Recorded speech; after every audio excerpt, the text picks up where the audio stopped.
What's going on, guys? Today we're gonna get some FPV or first person view shots with the Osmo Pocket and the PGYTech Strap Holder. And in case you're wondering, I have it attached to my backpack, and then I have this little cold shoe mount right here, if you can see it. This is like a cold shoe data port mount. I'll put it in the links below. You're probably wondering, what am I doing inside my car in this parking lot? Well, for this week's Real Raw vlog, I thought I'd walk around the local mall where I live and I'd use this and see how it works attached to my backpack. I gotta make this really quick because it's getting really hot in here. Basically, what I'm gonna do is I'm gonna shoot in 24p because that's what I usually shoot in. Then I'm also gonna shoot in slow motion, 120 frames per second. And then I'm also gonna shoot with time lapse. So I'm gonna do all three of those. I'm gonna try to use it with two different autofocus. I know DJI just did a recent firmware updated which improved the autofocus, but there's AFS and AFC. So autofocus single point and autofocus continuous. So autofocus continuous was hunting a lot and people were having problems. Supposedly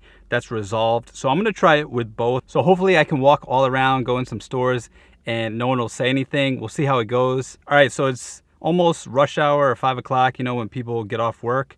So there's gonna be a lot of people in there, I assume, and I'm gonna go in there, walk around and see what type of footage I can get. FPV footage, first person view. One more thing I almost forgot, make sure you have the Osmo Pocket, the gimbal, make sure you have it in tilt lock mode because you want it to stay nice and even, nice and straight. FPV you could do, but it might move side to side like this. That's why I prefer tilt lock, because it will stay more level. Even though we are shooting in first person view, I still think tilt lock is the best way to go with this.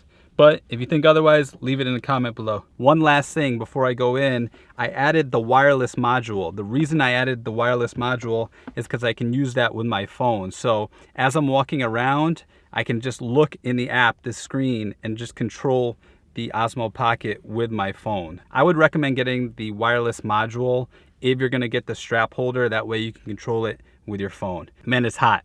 Let's get in there and start shooting.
Check out this slide. It's for free to ride. It's pretty awesome.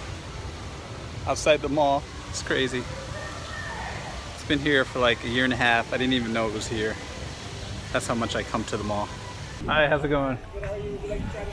Sure. All right. All right.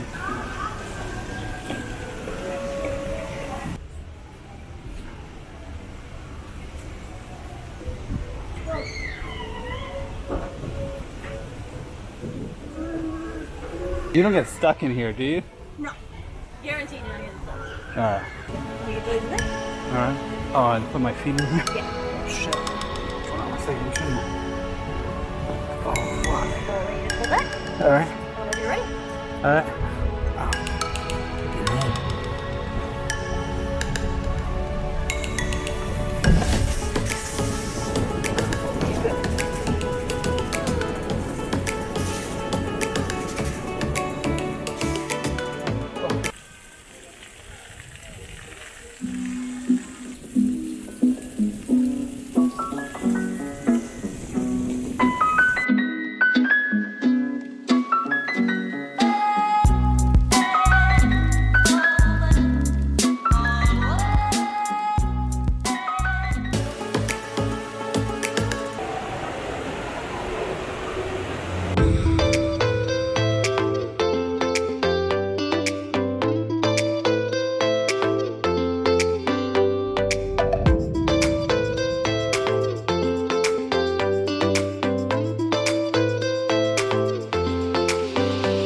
Alright guys, thanks for watching to the end. I just want to share a few of my thoughts before we end this video.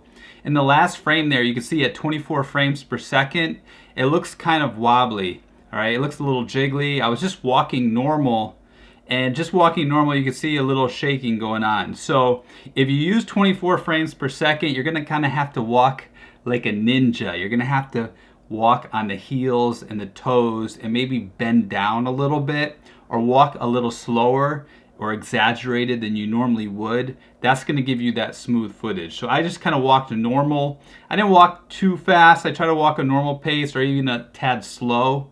And as you can see, there's that shake. Now slow motion or 120 frames per second was super smooth, looked great. Even when I made those gimbal movements with my phone and it went up when I was coming out of the escalator and I moved it up, and some other movements, it didn't really affect it at all. It looked super smooth. So 120 frames per second, it's hard to go wrong because it's so slow. It's almost like you can do no wrong. Now with time lapse, everything moved really fast. I might want to call it motion lapse. And it looked pretty good, but the interval only went down to like 3 seconds. So it went kind of fast. I couldn't figure out a way to make it go any slower. I think that's as slow as you can make it. I might be wrong.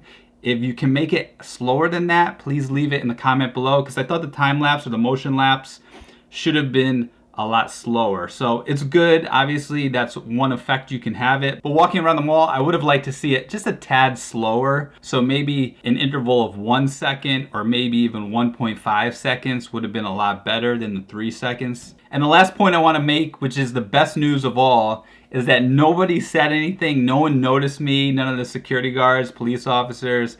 As I walked by, even when I walked into some stores, no one said anything. So it was totally invisible, which is good if you're doing something incognito. Maybe documentarians or filmmakers who have to go in a situation where you don't want to be noticed. This will definitely work out for you. All right, guys, now for the fan of the day. So the fan of the day is Jim Shaw. Love having you on my channel, Jim.